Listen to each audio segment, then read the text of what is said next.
사랑하는 성도 여러분, 지난밤도 주의 날개 아래 편안한 안식을 누리셨습니까? 오늘 우리가 하루를 살아가기에 앞서 말씀과 기도로 시작하고자 합니다. 이것이 우리의 하루의 삶을 살아내는데 큰 힘이 될 줄로 믿습니다. 함께 기도하겠습니다. 하나님 아버지, 오늘도 하루를 허락하여 주셔서 우리로 하여금 살아가게 해 주심을 감사합니다. 하나님, 말씀과 기도가 우리의 힘이기에 이 시간도 하나님의 말씀을 듣기를 원하고 기도하기를 원합니다. 하나님, 주의 몸된 교회 하나님께서 붙들어 주셔서 주께서 세우셨사오니 흔들리지 아니하는 든든한 교회로 세워 주시옵소서.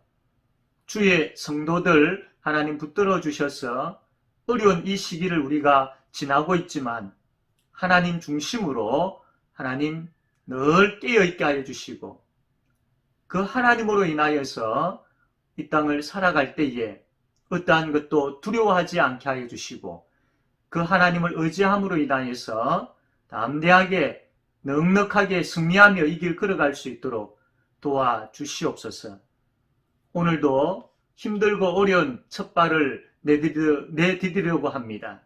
주님, 하루의 삶을 붙들어 주시고 또 하늘의 신령한 복과 땅의 기름진 복으로 주의 백성들을 보호하여 주시옵소서. 주의 성도들의 삶을 통하여서 오직 하나님만 영광받아 주시기를 원하오며 예수님의 이름으로 기도드립니다. 아멘.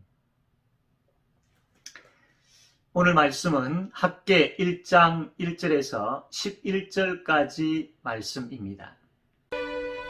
다리우 왕 제2년 6째 달, 곧 그 달 초하루에 여호와의 말씀이 선지자 학개로 말미암아 스알디엘의 아들 유다 총독 수룹바벨과 요사닥의 아들 대제사장 여호수아에게 임하니라.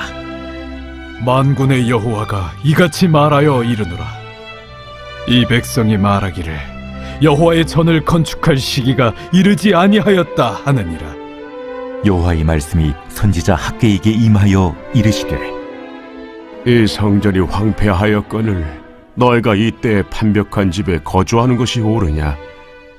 그러므로 이제 만군의 여호와가 이같이 말하노니 너희는 너희의 행위를 살필지니라. 너희가 많이 뿌릴지라도 수확이 적으며 먹을지라도 배부르지 못하며 마실지라도 흡족하지 못하며 입어도 따뜻하지 못하며 일꾼이 삭슬 받아도 그것을 구멍 뚫어진 전대에 넣음이 되느니라. 만군의 여호와가 말하노니 너희는 자기의 행위를 살필지니라. 너희는 산에 올라가서 나무를 가져다가 성전을 건축하라. 그리하면 내가 그것으로 말미암아 기뻐하고 또 영광을 얻으리라. 여호와가 말하였느니라. 너희가 많은 것을 바랐으나 도리어 적었고 너희가 그것을 집으로 가져갔으나 내가 불어버렸느니라. 나 만군의 여호와가 말하노라. 이것이 무슨 까닭이냐? 내 집은 황폐하였으되 너희는 각각 자기 집을 짓기 위하여 빨랐음이라. 그러므로 너희로 말미암아 하늘은 이슬을 그쳤고 땅은 산물을 그쳤으며 내가 이 땅과 산과 곡물과 새 포도주와 기름과 땅의 모든 소산과 사람과 가축과 손으로 수고하는 모든 일에 한제를 들게 하였느니라. 오늘부터 학개 말씀을 보게 되어집니다. 이 학개 말씀의 배경은 이스라엘 백성들이 바벨론 포로에서 돌아와서 그들이 예루살렘에 거하게 되어지는데 그때 성전을 재건하게 되어지지요. 왜 이들이 성전을 재건하느냐 하면 이 성전은 하나님께서 임재해 계신다라는 것을 상징하는 곳입니다. 이러한 그 성전을 재건하겠다라는 것은 이스라엘 백성들이 하나님께 예배하겠다라는 것이지요. 그리고 또 하나님 중심으로 살겠다라는 겁니다. 그리고 하나님 백성들이기에 이들이 하나님을 섬기는 공동체로 살겠다라는 것을 나타내는 것입니다. 그런데 이 성전을 재건하려고 할 때에 방해자들이 있었습니다. 그래서 이 기초만 다져놓고 그만 성전을 계속 짓지를 못했습니다. 이러한 세월이 16년이 흘렀습니다. 이때 하나님께서 학개 선지자를 이스라엘 백성들에게 보내셨습니다. 성전을 짓지 않고 방치하고 있는 이들을 책망하시면서 성전을 짓는 것에 대해서 촉구하시는 말씀을 하신 것이죠.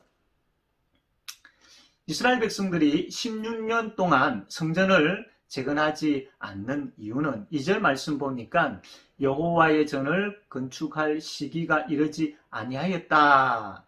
이들은 이렇게 이야기하고 있습니다. 즉 다시 이야기하면 정치적으로 지금 아주 어려운 상황이기 때문에 지금은 시기가 아니다. 이 말을 하고 있는 것이죠. 이것은 핑계입니다. 이들은 성전을 재건하는데 별 관심이 없었습니다. 그리고 굉장히 나태했습니다. 그 결과 16년 동안 이 성전을 황폐한 채로 방치했던 것이죠. 그런데 그러면서 이 자기들의 집을 그럴듯하게 짓는 데는 굉장히 바쁘게 살았던 사람들입니다.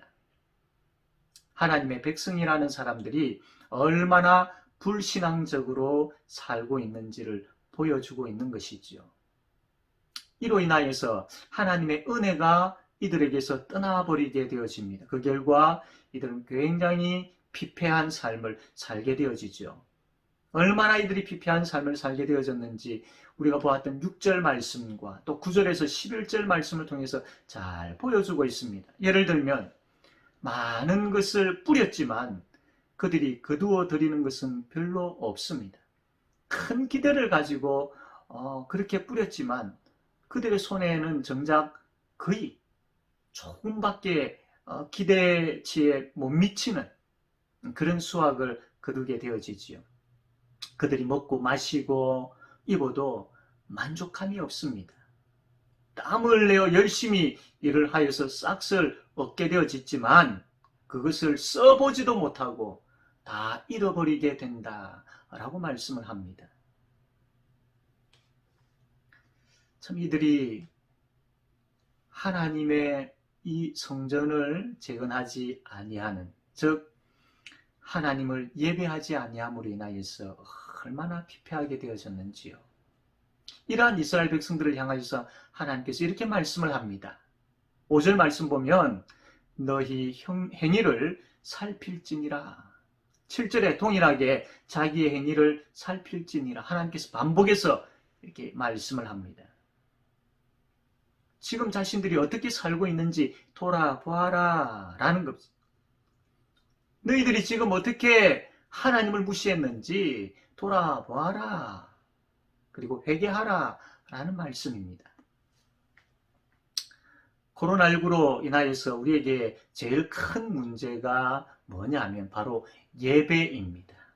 함께 모여서 드리지 못하는 것도 우리에게 큰 문제이기는 하지만 더 큰 문제는 예배에 대한 우리의 마음이 희미해져 가고 있다는 것이 우리에게 큰 문제입니다. 한 번, 두 번 예배에 참여하지 아니함으로 예배에 대해서 점점 무감각해져 가고 있는 것이 우리의 모습이지 않습니까? 이러한 마음이 바로 회복되지 아니하면 우리는 영적으로 무감각하게 되어지고 피폐한 삶을 살 수밖에 없습니다. 사랑하는 성도 여러분, 하나님을 향한 우리의 마음이 회복되어야 합니다.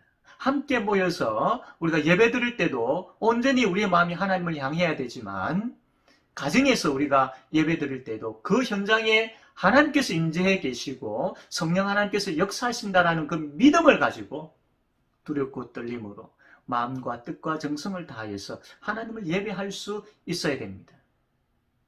나태한 것에 우리의 예배를 빼앗겨서는 안 됩니다. 바쁜 것에 우리의 예배를 빼앗겨서도 안 됩니다. 무기력한 것에 우리의 예배 빼앗겨서는 되지 않습니다.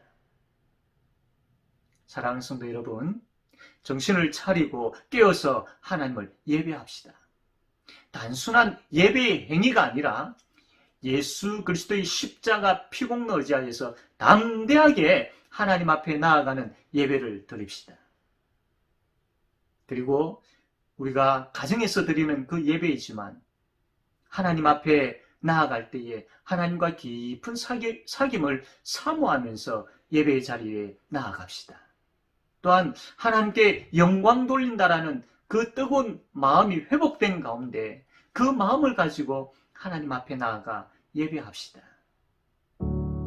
하나님 아니면 안 됩니다. 하나님의 은혜가 너무나도 절실하게 필요합니다라는 고백을 가지고 하나님 앞에 나아가 예배합시다. 그래서 하나님께서 기뻐하시는 예배자로 살아가는 우리 모든 성도 되기를 주님의 이름으로 바랍니다. 아멘.